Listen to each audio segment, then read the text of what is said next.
सुर्खियों में।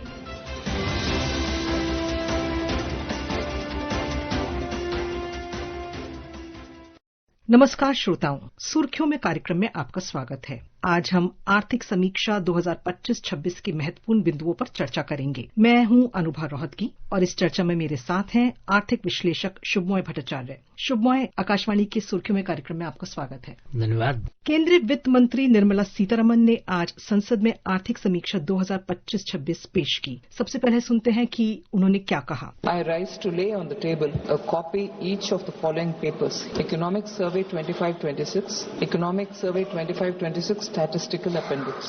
शुभमोय, इस समीक्षा में पिछले साल के प्रमुख मैक्रो इकोनॉमिक रुझानों पर नजर डाली गई है, तो आपके मुताबिक तीन सबसे मुख्य बातें, इसकी तीन बिंदु क्या थे?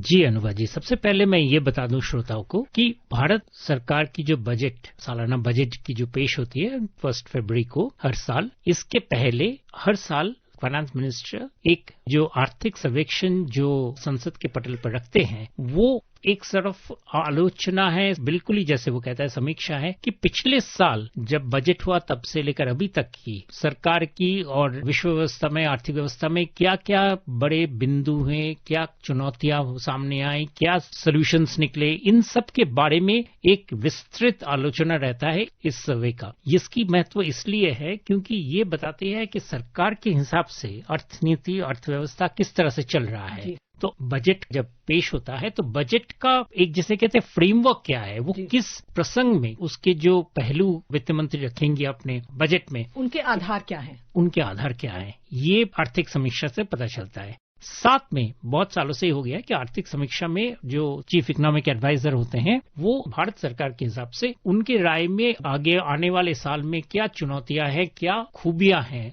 और क्या अपॉर्चुनिटीज है, तो साथ में क्या रिस्क है, इस बारे में अपना एक समीक्षा देते हैं और इसीलिए ये एक बहुत इम्पोर्टेंट दस्तावेज बन जाता है। आज की अगर हम समीक्षा की बात करें, जो अभी वित्तीय वर्ष है, इसकी जो समीक्षा की गई है, आपके हिसाब से तीन सबसे महत्वपूर्ण पहलू क्या हैं? ये साल भारत की वजह से नहीं, लेकिन भारत के बाहर में जो आर्थिक उथल पुथल बना हुआ है, खासकर अमेरिकी प्रेसिडेंट डोनाल्ड ट्रंप के बहुत सारी नीतियों की वजह से और बाकी सारे उभरते चैलेंजेस जो पहले से ही थे, उन सभी चीजों के समाहार से जो आर्थिक एक केओस बना हुआ है, उस केओस का भारत को उस पर क्या टिप्पणी है और सारी चीजों को मिलाकर भारत के लिए आगे चलने का रास्ता क्या बनता है, ये था सबसे बड़ा चीज कि भारत के इस बारे में क्या कमेंट देता है। तो आज का सबसे बड़ा आर्थिक विश्लेषण का वो था सबसे बड़ा मुख्य बिंदु। दूसरा एक रहता है कि इस सर्वे में हमेशा भारत सरकार बताते हैं कि अपना ग्रोथ का अगले साल में जीडीपी का कितना ग्रोथ होगा, उसका एक नंबर या उसका एक अंदाजा दिया जाता है। शुभ, क्योंकि अब आप जीडीपी ग्रोथ की बात कर रहे हैं तो सबसे पहले सुनते हैं कि जो मुख्य आर्थिक सलाहकार है सरकार के, वी अनंत नागेश्वरन, उन्होंने ये आर्थिक समीक्षा पेश होने के बाद जो एक प्रेस कॉन्फ्रेंस में उन्होंने इसके बारे में क्या कहा, चलिए सुनते हैं। India's potential growth is 7%, and that is why you saw that our GDP projection for 26-27 is between 6.8 and 7.2%. Of course, subject to geopolitical risk factors, commodity prices, etc., all of them can derail the calculations on a short-term basis. But on a sustained medium-term trend growth for the Indian economy, we believe now it is 7%. हमने अभी श्री नागेश्वरन को सुना, उन्होंने बात की कि जो चालू वित्त वर्ष में जो भारत की जीडीपी वृद्धि है वो 7.4% रहने का अनुमान है और वित्त वर्ष 2027 में जब शुरू होने वाला है उसमें भारत की वास्तविक जीडीपी वृद्धि 6.8 से लेकर 7.2% तक रहने का अनुमान है। तो भारत की अर्थव्यवस्था की मजबूती के पीछे क्या कारण है, जो उन्होंने बात भी कही आज?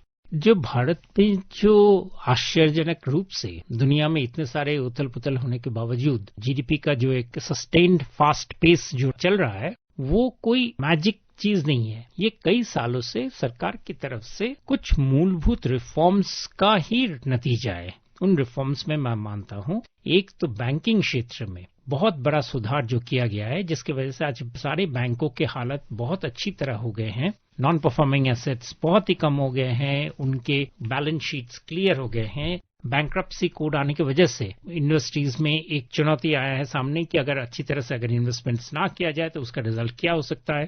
दूसरा चीज आया है कि जो टैक्स में रिफॉर्म्स किया गया और उसमें पिछले साल ही हमें देखने को मिला कि वित्त मंत्री ने इनकम टैक्स में एग्जम्पशन का लिमिट 12 लाख तक उठा दिए और साथ में जीएसटी में सिर्फ 2 रेट्स लाने की वजह से देश में एक जिसे कहते हैं बचत उत्सव जैसे प्रधानमंत्री जी ने जिससे जैसे व्याख्या किया था उसका दौर शुरू हो गया। और भी बहुत सारे हैं चीजें हैं इन टैक्स रिफॉर्म्स में, बट वो भी एक बहुत बड़ा चीज है। और तीसरा, भारत सरकार और कुछ हद तक राज्य सरकारें भी कैपेक्स यानी जिसे कहते हैं आधारभूत जो डेवलपमेंट्स, इन चीजों में पैसा डालने का जो प्रक्रिया काफी त्वरान्वित किया गया है। पहले हम 1.7% ऑफ द जीडीपी था 2018 वगैरह में, वो उठकर 3.3% ऑफ द जीडीपी तक हमारा कैपिटल एक्सपेंडिचर हो गया है। और ये कैपिटल एक्सपेंडिचर जा रहा है रेलवेज में, रोड्स में, टेलीकम्युनिकेशंस में। इसका रिजल्ट ऑफ कोर्स दिख ही रहा है। तो ये सब चीजों की वजह से देश के अंदर जो व्यवसाय का जो क्षेत्र है वो काफी विस्तृत हो चुका है और ये विस्तृति ही देश में इकोनॉमिक डेवलपमेंट का जो दौर को आगे ले चल रहा है। किस तरह से ये और भी आगे जाएगा वो तो ऑफ कोर्स आने वाले दिन ही बताएगा, लेकिन अभी इस वक्त हम जो मूलभूत चेंजेस किए गए वो सच में सराहनीय है और इसी की वजह से आप देख रहे कंटिन्यूअस डेवलपमेंट का आंकड़ा आ रहा है। जी शुभमय, आर्थिक समीक्षा में सेवा विनिर्माण क्षेत्रों के संबंध में भी बातें की गई। उसमें ये कहा गया है कि हालांकि सेवाएं निर्यात के लिए मुख्य आधार बनी हुई हैं, वे माल आधारित निर्यात पारिस्थितिक तंत्र का पूरी तरह विकल्प नहीं हो सकती। वो मैन्युफैक्चरिंग के उसके लिए बहुत जरूरी है। इसके बारे में आप हमें ज्यादा बताएं। किसी भी अर्थव्यवस्था में एग्रीकल्चर का अपना एक रूप रहता है, लेकिन हमारे देश में आप देखेंगे कि एग्रीकल्चर का मोटा मोटी जितना विस्तार हो सकता था खासकर क्रॉप यील्ड्स में, उसका मोरलेस लिमिट हम पहुंच चुके हैं। हम दुनिया के सबसे ज्यादा चावल के उत्पादक बन चुके हैं। गेहूं हमारा ऑलमोस्ट सेकेंड या थर्ड लार्जेस्ट है, तो उसमें ज्यादा एक्सपेंशन का स्कोप नहीं है। बनता है एग्रीकल्चर में एक्सपेंशन लाइव स्टॉक या फिशरीज के थ्रू से।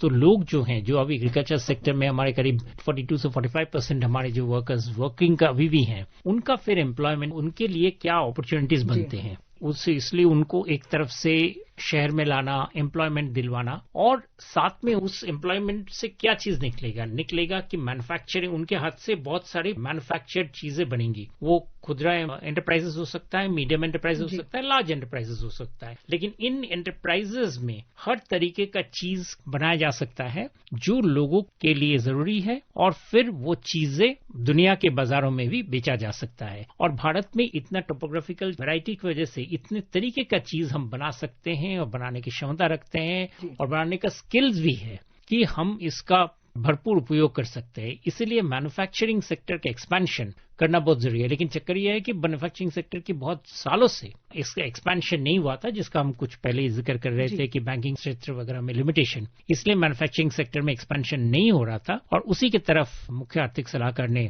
ध्यान आकर्षण किया है कि उस सेक्टर का बढ़ावा देना, उस सेक्टर को एक्सपैंड करना, उस सेक्टर की जो पूरी पोटेंशियल है उसको सामने लाना बहुत जरूरी है। एक और मुख्य बिंदु जो मुझे लगा कि महत्वपूर्ण मुख्य बिंदु इस आर्थिक समीक्षा में वित्तीय घाटे की बात की गई। ये बताया गया कि कैसे कोविड के बाद से पिछले 5 सालों में जो सरकार ने जो वित्तीय घाटा है उसको ऑलमोस्ट आधा कर दिया है। और अगर इस साल की बात करें तो ये आर्थिक समीक्षा कहती है कि जो आज मौजूदा वित्तीय वर्ष है उसमें जो हमारा वित्तीय घाटे का लक्ष्य है 4.4%, सरकार उसको पूरा करने के लक्ष्य पे बड़े अच्छे से आगे जा रही है। इसको आप कैसे देखते हैं?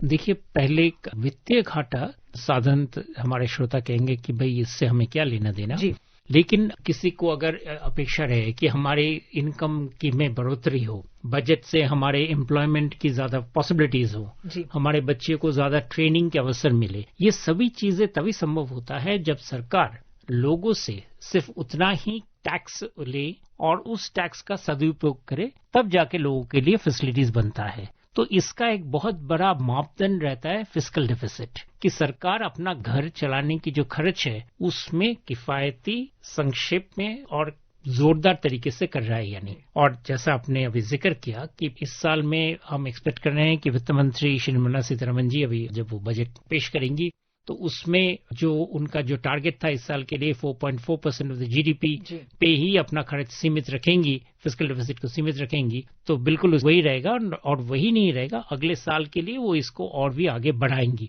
कि इसमें और भी ज्यादा उन्नति किया जाएगा। और ये सिर्फ एक साल का नहीं, कई सालों से जब से कोविड का वार खत्म हुआ है तब से भारत सरकार ने फिस्कल डेफिसिट में जब वो 9.2% बन गया था कोविड के टाइम में, वहां से काफी सशक्त कदम उठाते हुए फिस्कल डेफिसिट को नीचे उतारते हुए लाए हैं। तो ये उसका नतीजा, जैसे आप अभी देख रहे थे कि जीडीपी के नतीजे, उसमें बाकी सारे जो अच्छे इन्फ्लेशन की जो दौर देख रहे हैं कि सॉफ्ट इन्फ्लेशन है, ये सारे तभी संभव हुआ है क्योंकि हमारे फिस्कल डेफिसिट कंट्रोल में है। आर्थिक समीक्षा में जैसे हमने कहा कि बहुत सारे आंकड़े थे, भारत की विभिन्न जो क्षेत्र हैं हमारी अर्थव्यवस्था के, उनमें कितनी वृद्धि हुई है, कितना विकास हुआ, ये सब बातें हुई, पर कुछ चुनौतियों की भी बात की गई है, जिसमें से एक चुनौती आर्टिफिशियल इंटेलिजेंस को लेकर है।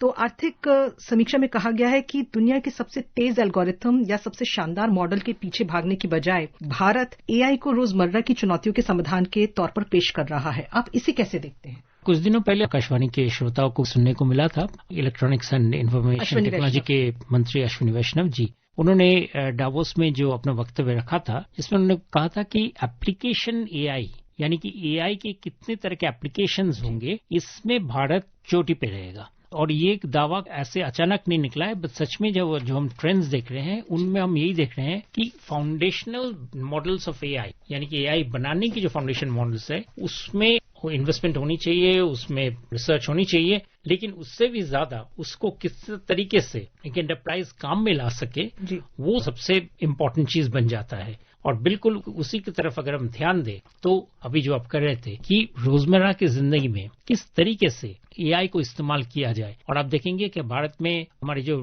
कामगार के लोग हैं उसके करीब 51% सेल्फ एम्प्लॉयड है। तो सेल्फ एम्प्लॉयड लोगों के लिए एआई एक बहुत बड़ा साधक बन जाता है, बहुत बड़ा हेल्प बन जाता है। कंपनी में काम करने वाले कई लोगों के लिए ये चैलेंज बनता है कि उनके काम रहेगा या एआई का काम रहेगा, लेकिन जो सेल्फ एम्प्लॉयड है उनके लिए एआई हमेशा ही एक काम को आगे बढ़ाने में बहुत बड़ा मददगार साबित होता है। तो उस लिहाज से अगर हम देखें तो ये एक बहुत ज्यादा ही सपोर्टिंग सिस्टम बन सकता है। एक और चुनौती जिसकी बात आर्थिक समीक्षा में की गई है, या खतरा जिसको हम कहें, वो है डिजिटल एडिक्शन के बारे में।